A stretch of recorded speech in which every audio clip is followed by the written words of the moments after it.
Legend has it that it was written by the Dark One. The Kinonomicon ex mortis.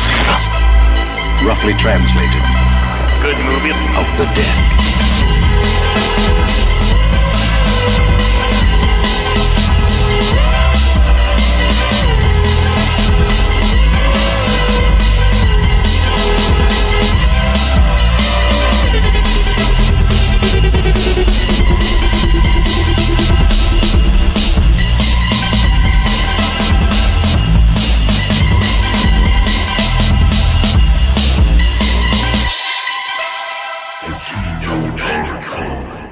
No, we were having a little bit of a conversation off air about Bloody Disgusting articles and how they do like these like top 10 little known facts about They Live, and it'll have like the shocked emoji, and it'll be like part of it is filmed in black and white. And I kind of honestly, but how are you guys doing today? How are you doing, Mark? Because humans first. I had a huge plate of homemade shrimp scampi over linguine, and now I've got that pasta stomach going on right now. I'm like, ugh. That sounds really disgusting. What, you don't like shrimp scampi? No, I don't like anything with seafood, really. Oh, well, then your cholesterol must be through the roof. Yes. Oh my goodness. What does a hot dog eat? Full custom. What did you eat today? This is a weird segment of the show. I wasn't prepared for. I made a pizza. I made a chicken pizza today. Wow. So hot dogs will eat chicken pizza. We're known to in the wild to feast upon pizza. Wow. What about when they're not in the wild? What about when they're in captivity? You can't eat a pizza in captivity. It's wrong. Oh, then what do they eat? Who eats? I hate this conversation. Hot dogs. I'm doing fine, Nasser. No. You said we were at 4 viewers. Now we're at 3. Oh no. No. This is the worst improv class I've ever been in. I can't stand you full custom hot dog. That's gonna be the name of my sitcom. Wait, what do you say is going to be the name of your sitcom? I can't stand you, full custom hot dog. That's a mouthful. Mouthful. No, because then they end with that sounds like the holiday special. Who else but hot dog? Oh, that's a good one too. Yeah, I like that one more. Who else but hot dog? Jim Tuner's getting right into it, saying, "How did King Kong become the same size as Godzilla?" I did not watch this movie, so it is all you guys. If you paid attention, Jim, which you always do, so I know you already know this, but in Kong Skull Island, they have almost like a throwaway line where they say, "Kong's big and he's still growing." So that's how he got bigger. They mentioned offhandedly in Kong Skull Island that he was still growing. So the next time we see him, he's the size of a skyscraper. Huh. So this is a sequel to how many movies? Is this? Because I don't know anything about this universe. This is the 4th MonsterVerse movie. So it goes the 2014 Godzilla, then Kong Skull Island, then Godzilla King of the Monsters, and now Godzilla vs. Kong. They lose me with all of these things. That's why I've never gotten into them. You can just Wikipedia that. It'll tell you. We both Wikipedia, motherfucker. No, I have the first Godzilla movie on Blu-ray. Never watched it, but it's a Criterion movie, so it must be great. Or Criterion the first put it out. One. That's not the new first one. The old first one. No. The one that's probably the best because it's the only one with the Criterion release. But I have that, and I haven't watched it yet. If it's Criterion, it must be good, just like Michael Bay's Armageddon. Sure. Right. But no, but I don't know. It's so daunting. There's like 40 million of these movies. I know you only need to watch like those four for that universe. The character development and the story arcs, they're so hard to follow. Yeah, you never know what's happening. Right. How have they not run out of places to destroy? Do they just show up and destroy cities all the time? No, they just show up and destroy Tokyo over and over again. Yeah. How many times can Tokyo be destroyed? How many times is it destroyed in this universe? He said from 2014 to now these 4 movies. Is it all Tokyo? They haven't gone to Tokyo once in these new movies. I don't think so. So what? It's like New York or something? Yeah, I think what was the original Godzilla? Wasn't that like the 2014 was San Francisco? Okay. Yeah, and then King of the Monsters was all over the place. They were in like Mexico at one point, and I can't. The final battle was in Chicago, I think. I thought it was in South Carolina on the plane. Oh, it was at a baseball stadium. I can't remember which team it was. No, I think you're right. I think it was Chicago. Yeah, and Godzilla then this sprouted one from a lake. Yeah, he just somehow he walked like all the way across like the Midwest. Okay, it And might have then been Wrigley Field. yeah, and then this one was in Hong Kong. So Huh. had that going Alrighty. for it. Jim Tooner also says, and we must not forget about the 1962 version of the film when Kong could get electrical power-ups and Godzilla could do drop kicks. Yes, stop motion drop kicks that looked really dodgy even in 1962. 1962, a little too modern for my tastes. Oh, you go back to watching your fancy movies, as Hot Dog called Oh, them. that's right. I didn't call him that. He called him that. I quoted him. No, I called them that. Fancy movie. Enjoy your fancy movies, yeah. So, well, speaking of fancy movies, I did rewatch for the millionth time the original 1962 King Kong versus Godzilla on the Criterion Collection, like that big, booklet box set they had that had all the Showa era Godzilla films in it. And it fucking threw me off because they have the disc, I think it's like disc 3, King Kong versus Godzilla. I put that in, and it's the Universal American version that has like all the really bad new scenes and the re-editing and the terrible like library public domain music. Like, what? This is the shitty version of the movie. Where's the Japanese version? The Japanese version's on the bonus disc. And I went to watch that, and like the quality is terrible. This is a Blu-ray, and it's like the bootleg DVD I've had since like 2004 was better quality than that. I don't know what the fuck happened with Criterion. Like maybe they didn't get the rights to the Japanese version until the last. So they minute. bootlegged it. Yeah, basically. Yeah, they just put like the shitty like they recorded it off of like the Sci-Fi Channel in 1995. And they put on the You disc. see parts of the old Sci-Fi Channel bumpers in there. It must have just been a stylistic choice, Criterion. Right. Oh, Yeah, sure. so the Sci-Fi Channel back in the 90s, they did a King Kong versus Godzilla week where like Monday through Friday every night they would show like one of the Toho King Kong or Godzilla movies. And for some reason, I still don't know why, that marathon was hosted by Peter Boyle. Why the fuck was it Peter Boyle? You guys don't know who I'm talking about. Who's No. Peter Boyle? He's the dad from Everybody Loves Raymond. Oh, that's all you had Never to say. seen it. He was When I in think Young of- Frankenstein. When I He think was of in Young Boyle, Frankenstein. There we go. when I hear the name Boyle, I think of I think it was in Grim Adventures of Billy and Mandy. There's one guy that had a really big boil or something. Oh yeah, I remember who it was. That guy. It wasn't the principal. That was Principal Goodvibes. There was another. No, it was Fairly Odd Parents. There's the kid with the was it? boil. Yeah, that's what I'm thinking of. Right? The guy with the Boyle. That's what I'm thinking of when you're like, it was hosted by Boyle. Jim Tooner says, no, all the old Godzilla movies have Criterion releases now. There is a big money set from Criterion. Yeah, that's the one I got. It's what I'm talking about is that the disc that says King Kong versus Godzilla is the shitty American version that Universal put out back in the 60s. And the Japanese cut, the original Toho cut, for whatever reason, is on the bonus disc, the last disc of that set. And it's like really low quality. I guess they like didn't think they were going to be able to get the rights to it. And when they did at the last minute, they just like slapped that shit. That's like a fucking MP4 onto the disc. And like, good enough. You got the movie. Right. We got Sauce in the chat. Nice to see you. We got 80s horror fan. Thank you for the super chat. Says, The is it? super sex. Oh, Super No, I sex, said yeah. super sat. No, I said sat. Because I was gonna say super chat. He Thanks for the says super boner. I meant chat. Oh my god. You're killing me.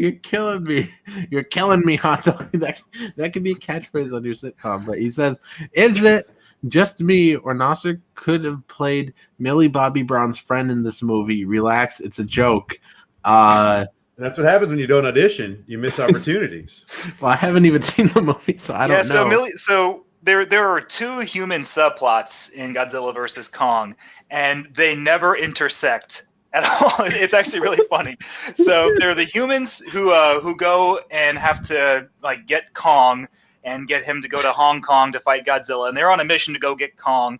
And then there's Millie Bobby Brown and her friends who have to go to Hong Kong. I know there's King Kong and there's Hong Kong in this movie. They have to go to Hong Kong and there's an evil like corporate mastermind who has the surprise real monster villain in the movie, and so they're off doing that bullshit with that character, and both the human teams never meet. They don't even know each other exists. We're just watching two separate like timelines going on in this movie. It's really strange. Oh man, They were my least favorite parts of that whole thing. What was your favorite part? Spoil away, because I haven't seen it. He likes Monkey. Monkey make fight to Stinky Lizard.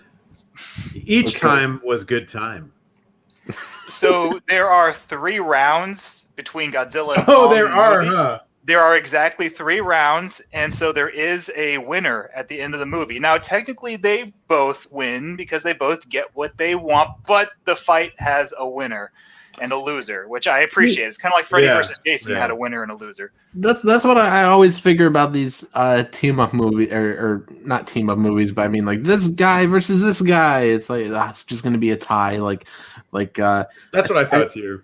Like I haven't seen all the Universal monster movies where they cross over, but like I hear they all just end in like ties or something. Yeah, that fucking sucks. So like Frankenstein meets the Wolfman. Ironically, it ends almost exactly the same way as the original King Kong versus Godzilla. So Frankenstein and the Wolfman, after like 90 minutes of not meeting each other, they finally meet each other in the last 5 minutes of the movie, and then the castle gets flooded, and they're both washed away at the same time, and we don't get a resolution. And really King Kong, whack. yeah, it fucking sucks because that movie is nothing but build up to Frankenstein meeting the Wolfman in the last 5 minutes, and then we don't even get a really good fight from him. And then King Kong versus Godzilla, the 60s version, I mean, I like that movie. It's really good. You have several fights. I think you have 2 fights. You have the first one where Godzilla wins, and then the second fight where they really go at it for like 15 minutes at the end of the movie. But then they just both like tumble over a cliff into the ocean, and then Godzilla disappears under the water and King Kong surfaces and swims away. So it's like ambiguous as to what happened, who won. They both kind of just like break it off and retreat at the end. It's really underwhelming. Huh. Dan Al Boost says, "Are any of you going to get the SH Monster Arts Godzilla versus Kong figures?" I saw the Monster Arts Kong and it looks so fucking badass, but I can't buy everything that I want, no matter how badly I want it. I told myself I'd only get it if it was 1-to-1 scale, and that's it. Okay. Oh boy, that's.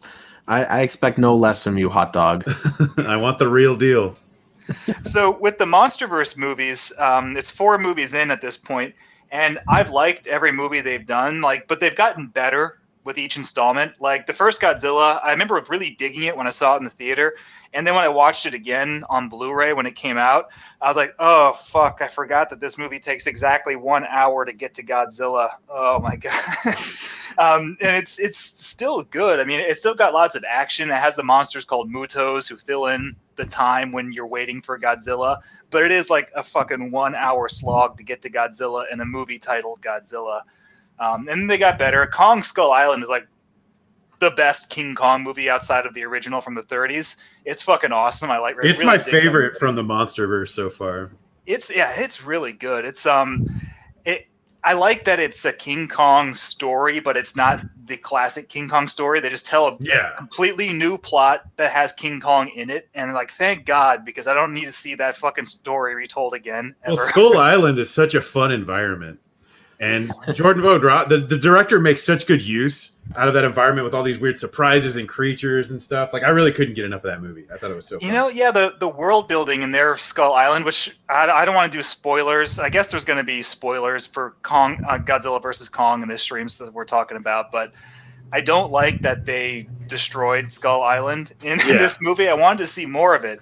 And in the original, the world building thing about Skull Island from the Kong Skull Island movie is that all the monsters that are on Skull Island, they're shown to have grown out of their environment or evolved out of their environment. So you have when they go to the forest, you see the giant stick bug monster. Yeah. When they go to the weird animal graveyard, that's where the skull crawlers are, because the skull crawlers look like skeletons and they're shown puking up bones. And then Kong is off in the jungle where those giant water buffalo are, and they're off in the swampy area. It's everything is tailored to its environment. They put a lot of thought into it. That's really cool. Yeah, it's really good. And frickin' John C. Reilly's character, had an unexpected character arc that genuinely moved me. That I couldn't believe it at the end of the movie. I was surprised too because it's John C. Reilly. Yeah. You don't get that from him. There's a lot of references to different video games and stuff in there too. I noticed, which also made me like that a lot.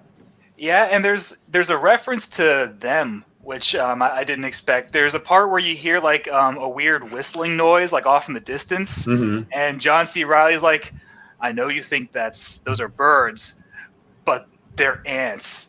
Big fucking ants. There's even a Cannibal Holocaust reference. Oh, which one was that? When they're going through I think it's like a thicket or something, and you just hear and then they look, and the guy's gotten stabbed by the walking bug leg. Oh yeah, God, that was really cool. Yeah. So there's so many things that have been. He said the skull crawlers were. What did he say? He was influenced by Evangelion. Satchel. Oh, I can totally see that. Yeah, with right? the way their heads are shaped. Yeah. Oh, and there's a part in Skull Island where Kong fights a giant octopus, and he fights a giant octopus in the old 1962 King Kong versus Godzilla. But the really badass part is that there's a wrecked ship on there, and he like yanks the anchor off and the propeller off of the ship, and he turns it into a flying guillotine, like a kung fu movie. And like, holy shit, this is really fucking cool. It's so rad. And that works so well because in Godzilla vs. Kong, the new movie, he uses weapons. Like everybody's seen him with that glowing axe, but he uses like tree trunks and other weapons when he's fighting. So like they established that Kong has enough intelligence to make and use weapons in this universe, and it's the only way that Kong is like feels like a one-up from King Ghidorah in the last movie, where King Ghidorah is just like the Satan of the MonsterVerse. Like, okay, like how do you go from Satan to monkey and make it feel like an escalation of tension? But they right. Bullet says, I mean, Gojira F's Kong up so bad they need to restart his heart. I'd say that a big win for Gojira. What's a Gojira? That's the Japanese name of Godzilla. Didn't you just watch it in French or something? In French, Le Gojira. Oh, Le Gojira. Yeah, I don't want to give away spoilers, but Godzilla absolutely. So they have 3 rounds. Godzilla wins the first one by drowning Kong, and Kong manages to puke up all the seawater and like go away and like drift off into unconsciousness. And then there's the second round where Kong thrashes Godzilla, and in the third round, Godzilla just wrecks Kong's shit like up, down, left, and right, and stops his heart. It was such a badass battle, though. It was great. They do so much. I've heard people complain they didn't like how Hong Kong was full of neon. I just thought it looked really fucking cool. Like they were fighting in like the Tron universe. It's like, I don't care if it makes any sense. It looks cool, so that's all that matters. I don't know if this actually happened or if it's a troll, but Jabba the Coach says, I loved Brie Larson in King Kong. Is she in King Kong? She's in the King Kong suit, actually. She did all the motion capture. Yes. No, she's in Skull Island. Yeah. Oh. She and what's his face who played Loki? Tom Hiddleston. Tom Hiddleston, that's right. Who has one of my favorite scenes. He runs it with the katana at the pterodactyls. Yeah, in like the weird like gas environment that's like full of like yellow fog. Yeah. So the scene that they shot for the 3D release of the movie. So when you're watching it at home in like 2D, you're like, oh, this is the 3D scene. Okay. I think you guys already answered this, but a guy from Red Bank says, is the Peter Jackson version better? No. No. No. I actually saw that like 3-hour marathon of your patience. I saw that twice in the theaters because I went like the first time because I was going in blind, and I was like, oh my God, that wouldn't end. That movie wouldn't end. And then my mom wanted to see it, but my mom didn't like to go to the movies alone. So she's like, Mark, please, I want to see the movie. I want to see King Kong on the big screen. And like, please. And like, oh, fine. And I think I slept through like the middle hour of it the second time. Oh my goodness. It's so, I don't know how that movie can be so boring when it has like the character has like Jack Black and all them running from brontosauruses and like a fucking like 30-minute fight between Kong and the V-Rexes, but it has the same problem like the Michael Bay Transformers movies have, where the fight scenes and the action, they go on for so long that you grow numb to them and they aren't thrilling anymore, and you're just like, oh, this shit just won't end. And just keep going. I think everybody's trolling me now. Guy from Red Bank says Samuel Jackson is also in King Kong. Yep. Yeah, he is. He's also in the suit with Brie Larson. Oh, they're both in the suit. No, he's a racist hot dog. He's a soldier. It's not racist to wear a suit. Yes, it's racist just to say somebody's name if you're not the same race. No. Samuel Jackson. He's in Kong Skull Island, and he's really good in that one. He has a great Sam Jackson line where Brie Larson's like getting all sassy with him, and he's like, "Bitch, please." Oh man, I want to see this now just for that. It's really good. Yeah. Oh man, because it's also just a solid adventure action movie. Like it's almost like a Indianapolis Jones movie or something. On top of Indianapolis Jones. Is that another one of those Italian knockoff movies from the 80s? Wait, what do you guys have out here? I've only been watching Italian movies. Wait, there's an Indiana Jones? Since when? No, so Kong Skull Island, if you want to just watch that movie like in complete isolation from the rest of the MonsterVerse, it watches just fine by itself. It can be a one-shot movie. So if you want to start there, feel free. It's just a good time. I think it works out better in the timeline too, because it happens before Godzilla. Yeah, it's like a prequel. It takes place in the 70s with like 70s John Goodman for some reason. I really wanted him to survive the movie, but he doesn't. Well, maybe if this were like a 1910s silent film, I'd watch it. But yeah, like your damn Buster Keaton movies that you were watching. Dude, when you get into talkies, you're gonna be blown away. Yeah, right. Oh, well. Al Jolson. My goodness. How edgy. He must post on 4chan. Oh wow! You mentioned Al Jolson. You're automatically racist, Mark. Didn't you know he did blackface? You mean he wasn't really black? I had no idea. They buried him with that face. Oh my god. Oh man! But since Mark is racist, I have to kick him from the stream. So don't you do that? Don't you dare! Welcome to the Nasser and Hot Dog Show. We do not endorse what Mark just said. I'm actually just saying the guy's name. But no, I think it'll be a while before I get to talkies. This is a true art form, and you're taking it away by adding sound. Who wants to hear the actors talk? I will say that if you try watching like a bunch of those early like Hollywood talkies, they don't actually... Their scope of what sound could bring to the film is limited entirely to singing and dancing. It's like nothing but musicals from like 1929 to like 1939. That's all we made was musicals. That's why they invented talkies in the first place. Was they wanted to be able to put certain music and have it for musical numbers. That's why. But I feel like that's what you do, right? Like suddenly you can add sound to motion picture. It's like when we suddenly did 3D, you have to throw everything in everyone's face, poke people in the eye. It's the same thing. Yeah, but it's like the more subtle aspect of sound, especially in like horror movies. Like a lot of the German films that were early talkies, like the Old Dark House. I know that was a Universal movie, but I think it had it was James Whale directing it. But that one is like one of the rare movies where they use the sound for ambiance and building atmosphere. Like you hear nothing but that storm like raging outside the mansion throughout the entire movie, and it really builds the tension and like the creaking floorboards and shit like that. Whereas like every other talkie movie is just like jump a jiving, oh really gotta jump a jiving. I would just have people scream. Like if I was around when talkies were invented, I'd be like, all right, MGM, hear me out. Everyone's just going to scream for 30 minutes. No one's ever heard anything like this before. No, but that's why a lot of the early talkies were hybrids. Like Al Jolson in that movie, he pretty much talks like through the musical numbers, and then everything else it reverts back to a silent film. So the jazz singer, right? Yeah. But yeah, they have a lot of space on the hard drives back then for that much audio. That's why. Right. And then I guess it sort of became what Hitchcock said was just pictures of people talking. Oh god, it's the Depression. Like, can anybody pay for WinZip? Like, oh jeez. One person, please. It's either WinZip or my apples this week. But yeah, talkies are inferior films.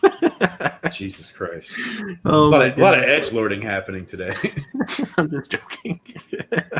But Nasser, pretentious. no, I had a busy week. My sisters that are in 2 other states, they were in town, and one of my nieces was, and my nephew was in town, and so we had a pretty busy week. So I had time to watch almost nothing except a few Buster Keaton shorts.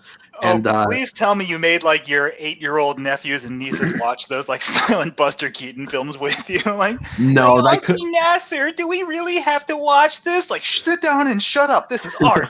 You're gonna watch fancy movies with me. No, I could not get them to sit still for 2 seconds. No, I watched them with my brother. But no, I watched one of them called The Haunted House, which I think is the only like somewhat horror related one, horror comedy with even though it was 1921, it still had the oldest plot in the book, which was the house isn't really haunted. We're just going to use it as our layer and have fake ghosts to make people think it's haunted. And like the shtick, I think even that's the thing is I would have to look up, a timeline to see if these cliches started with like that Buster Keaton movie or if they go back earlier. Like they even have the part where the stairs turns into a slide and he slides down it, right? Right. I'm 99% sure that's where that started. It has to be. There's a great Little Rascals, I think, where they do that too. Yeah. No, Little Rascals, those were talkies, man. Right. Oh, right. Talkies. Those started in the 30s. The Haunted you House youngsters don't know about those probably. I'm gonna I'm gonna critique and absolutely eviscerate this silent film from 1921, and Buster Keaton's gonna be so embarrassed when he hears what I have to say about this movie. No, it's like the first 15 minutes of that movie don't even get to the haunted house. It's him at a bank and he accidentally gets glue in his hands and he gets money stuck to his hands. Like, oh no, I've got money stuck to me. Better milk this for 15 minutes. Right. And it's like, holy shit, man. Right. The funny part was where'd the glue come from? Like that's one of my favorite things. And all these they have these big jars of things with big letters. You can see in one at a bank. Isn't that normal? No, we don't have giant glue. But even in another one, I forgot which one it was. But Buster Keaton and Roscoe Arbuckle, they're at this I don't know, a soda shop, and randomly there's a big jar of chloroform. It's just chloroform. That's what they put in Coca-Cola to make it have that pop back in the day. Fatty Arbuckle, whose career ended because of it was said that he smothered a woman with his stomach while having sex with her. That's not what I've heard. Oh, what did you hear? I heard. I don't want to. I'm not even going to say it on stream. It was something involving a Coke bottle or something. Yeah. There were a few theories, but they found them not guilty. Wait, have you not heard that one, Mark? The Coke bottle? I watched the E! True Hollywood Story about Fatty Arbuckle, and the only thing they said in that version was that he had smothered a woman while having sex with her because he was too fat. Okay, Nasser, explain this thing. Without being vulgar. No, be vulgar. It's your show. You do it. Theory, he took a Coke bottle and did something to her with it. You know what I mean? I know what you mean. He does it. I don't know. He put 2 straws in it, and they both sipped from the Coke bottle at the same time. Right. A lot of people think that started in the 50s. It was actually in the 20s. Yeah, Fatty Arbuckle started that one, and it killed his career somehow. So a bottle made an entrance into a person. Right. But no, yeah, it's funny because he's just Buster Keaton's just there here's your money, good sir. There's glue everywhere. And he's like, oh no, I must keep putting glue on. So it's funny because as soon as he notices, he's like, the only solution is more glue on. Yes, that's how you get rid of glue. You add. It's like getting out red wine stains with white wine stains. Just add more glue, that'll unstick it. Right. Wait, so hold on. Did Fatty Arbuckle actually kill a woman at all? No, it was a tabloid thing from the from the 20s, but it became such a sensational story that it killed his career. Yeah. Nasser, your chat has questions regarding where the bottle went, and I don't remember, so you should tell them very loudly. Jim Tuner. So did the bottle have a treasure map in it, and then they throw it into the ocean? He's like, I know how to get out this treasure map. Jim Tuner answered, but anyways, oh my goodness, I'm not even gonna read that. Is that true, Bullet? Is this theory crafting? Where'd you hear that? I can't even. I just Well, want to talk about. let's get back on the topic of horror movies and not just horror. Oh, this is incredibly spooky to me. No, no, You're going to be haunted until the day you die. I watched Final Exam. I am trying here. I watched Final Exam, a 1981 slasher flick that I'd never seen before, and I thought it was really good.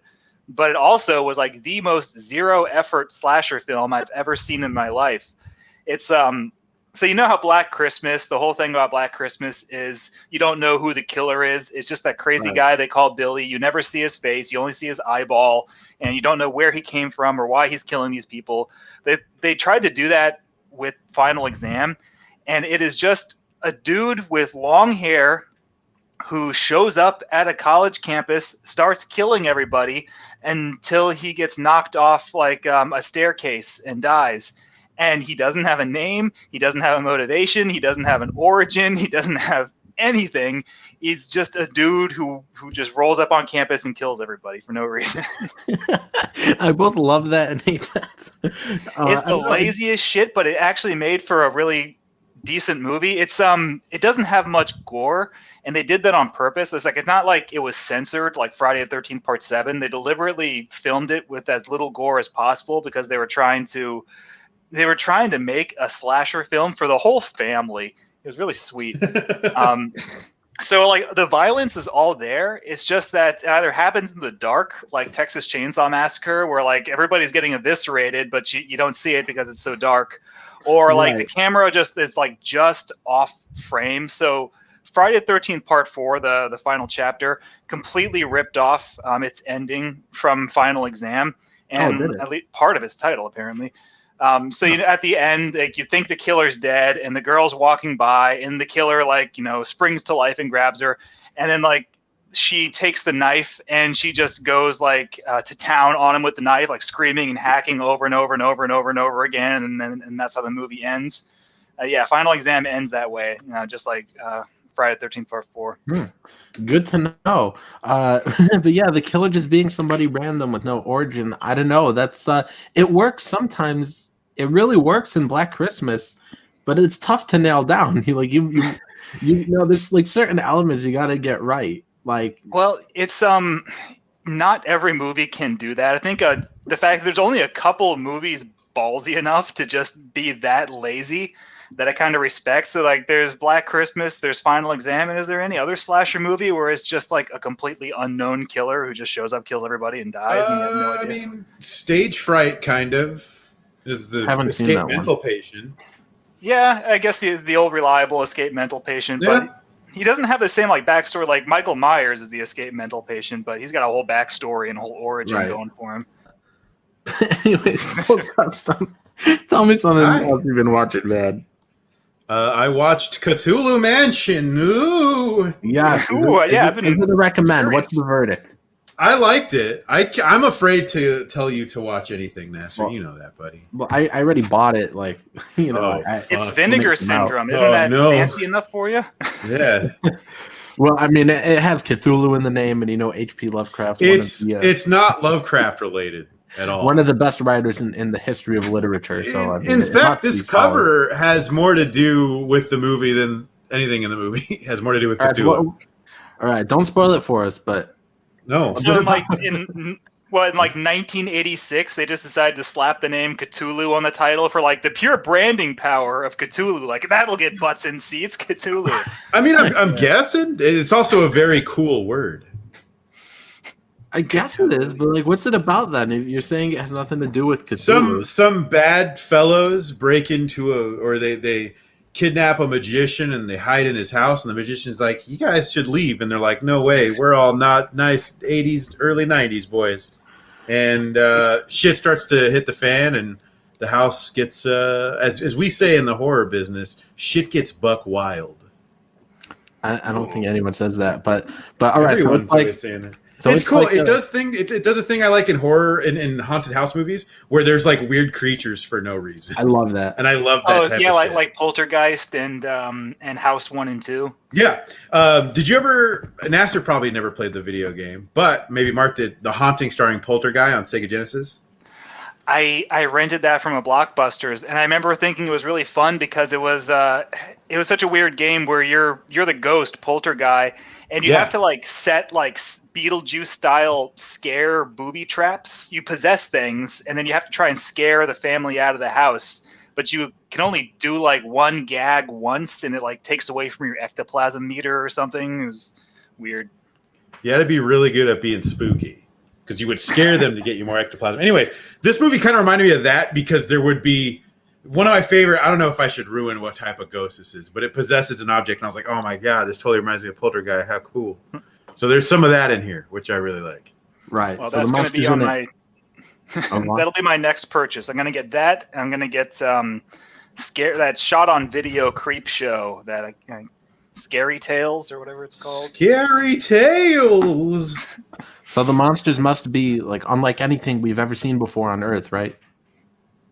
I mean, To be they're. Lovecraftian. I think you've seen things similar, I guess. Then it doesn't really count. It's got to be unfathomable. I told you it has nothing to do with Lovecraft. No, it must have no form or shape, and you know what I mean. Fish are scary. Right. Fish people. Ooh. Oh my goodness. Well, I People did mention Creep Show. Hot Dog, you said you were watching the TV series? I just finished season 1. Ooh. Ooh, we're going to talk like this for the whole thing. Yeah. It's spooky. It was good. It was actually better. So when I watched the first episode, I was like, yeah, this is okay. And you could kind of feel the budget. But then by the end of the season, I kind of understood it more because it feels very pulpy. And everything's cheesy for that reason. Because they really push the comic book aesthetic to the forefront. And it works really well by the end of it. I really liked it. Were any of the episodes like on par with the segments from the movies? No, but there's some that are really solid. I mean, I guess you could take some of them and put them in like Creep Show 2 and 3, but that's about it. But it's rock solid. There's some that are really good, some that are kind of dumb, but still fun. So I like it. I'll take it. Okay. All right. That's another one I've had on my Amazon wish list for like 2 years. Is the Creep Show Blu-ray, the TV series. So I'll add that to the stack. That's been, you know how long that's been on my list is I met Joe Hill at C2E2 because I think he's writing that show or writing, one of the head writers on it. And I was like, yeah, man, I can't wait to buy it on Blu-ray. And You totally lied to Joe Hill, you asshole. That was like over a year ago. Yeah, no, I'll totally watch your TV show, Joe. No, it's a priority. First things first. When I get home, watching Creep Show. Yeah. No, I told him, I'm like, yeah, I can't wait to get it on Blu-ray, because I don't stream. And he's like, oh yeah, cool, yeah, they're putting it blah blah blah, and I still did not buy it. Joe Hill, who subscribes to your channel, is watching this right now, and there's a tear rolling down his cheek. He's like, this lied to me. Which cheek? All 4 of them. Oh my goodness. Let's see. People randomly bringing up Texas Chainsaw. Seth Boothroyd, that's a new person in the chat, I believe, says, "What is y'all's opinion on the 2003 Michael Bay Texas Chainsaw Massacre?" I love that movie.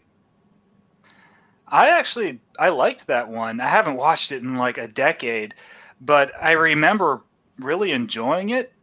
I loved it. I get it confused with the prequel, which I hated, Texas Chainsaw Massacre at the beginning, but I recall liking the 2003 Platinum Dunes version.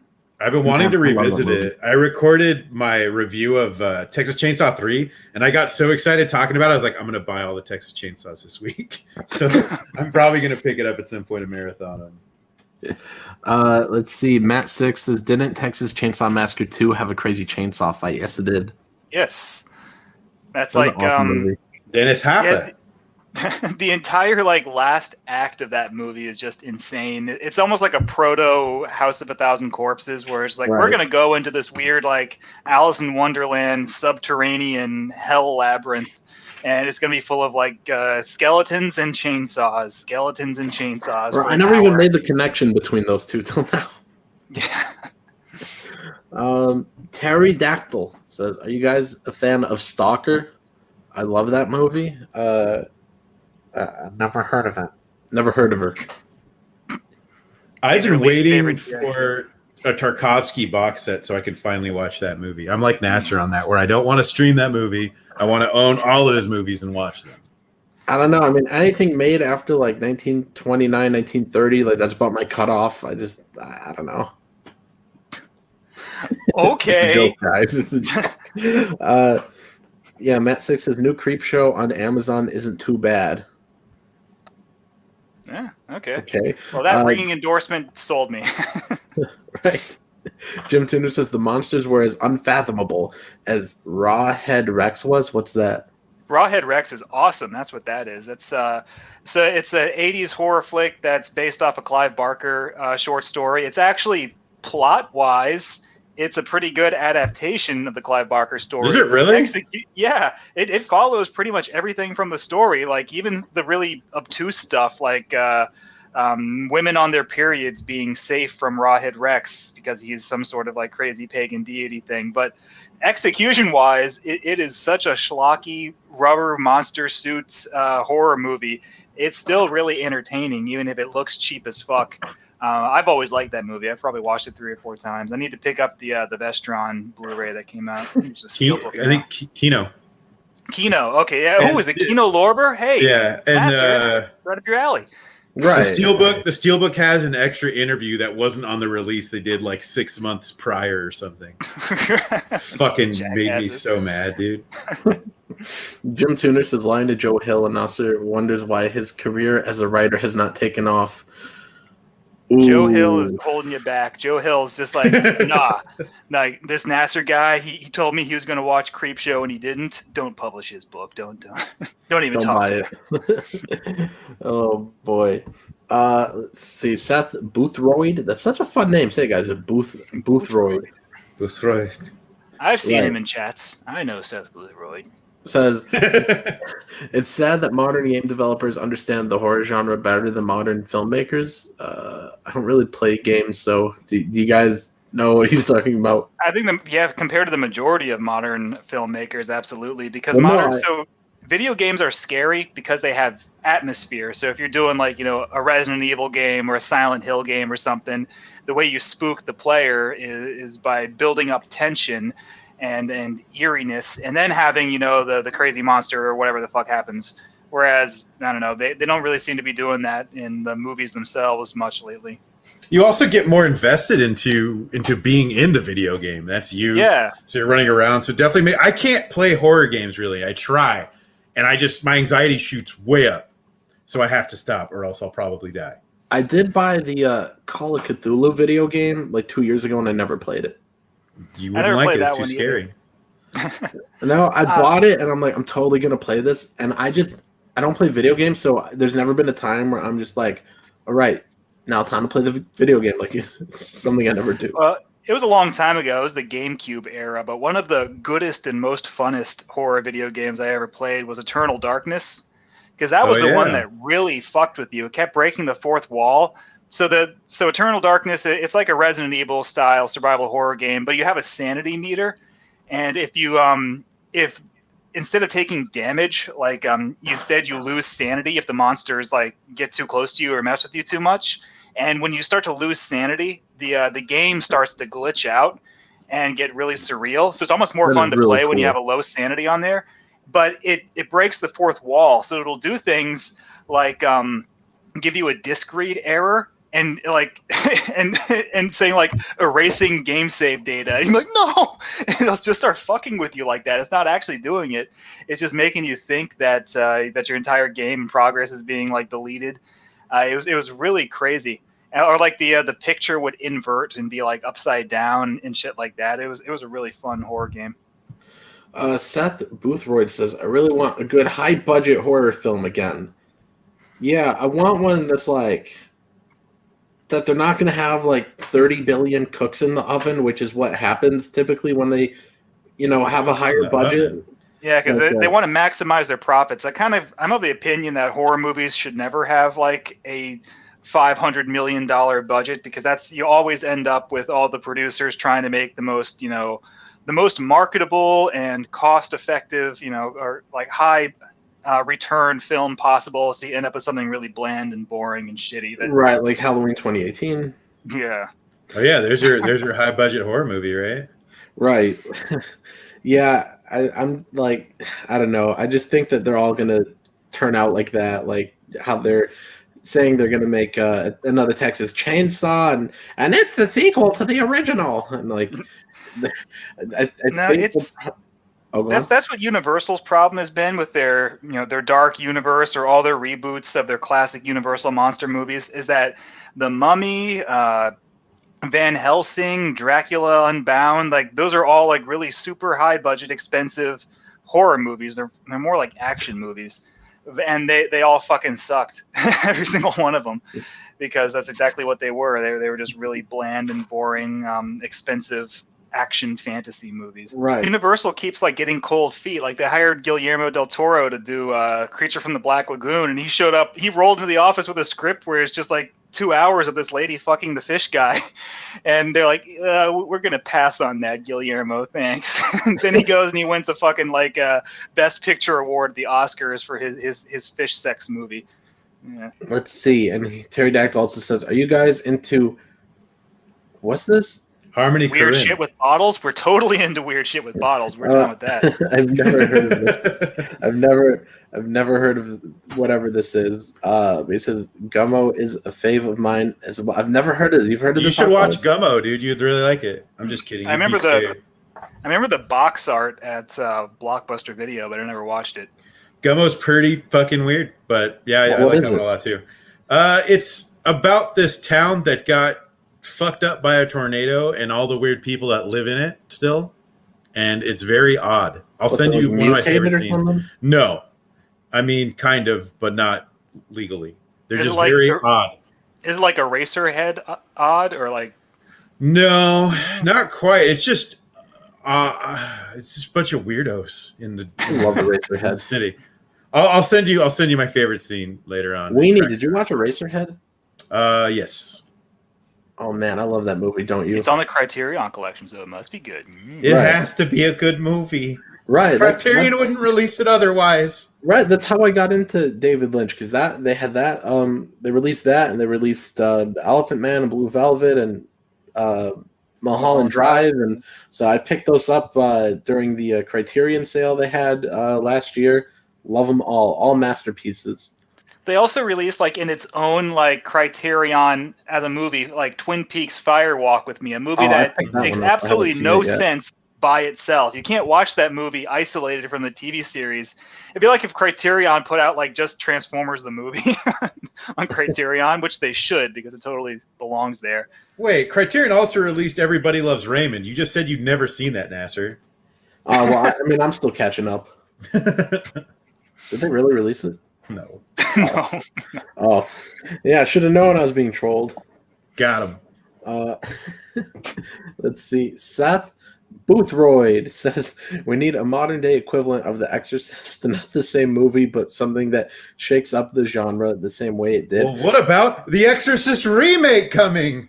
Oh, man. God. You know the funniest thing about that was like I did a troll video about that, and I thought Mark of all people would understand the troll, and he thought I was serious because I did an Exorcist remake predictions video, and I just like said the whole plot of Repossessed, which is the parody. I thought you were just being retarded. Oh, No. I can't tell. and I didn't. No, I wrote a little script, and I was just reciting the plot from that basically, and I was waiting. I think I waited like a whole day, and I was like, Mark still has not watched this yet. Like, so I you just got pretty esoteric there, waiting for like, why hasn't anybody noticed my Repossessed references? right. So I messaged Mark eventually. Like, Mark, have you watched it yet? And he's like, no. A few days go by. Have you watched it yet? No. I think it took like a week, and Mark's finally like, oh yeah, I watched it. I don't really like what you're saying here. And I'm like, dude, it's Repossessed. Like, I don't dig what you're throwing down, Nasser. right. I'm not picking it up, man. I'm not picking up. what Leslie you're putting Nielsen's down. dead. He can't be in the movie. Mark, I'm literally describing the plot to Pootie Tang. What do you mean you don't know it?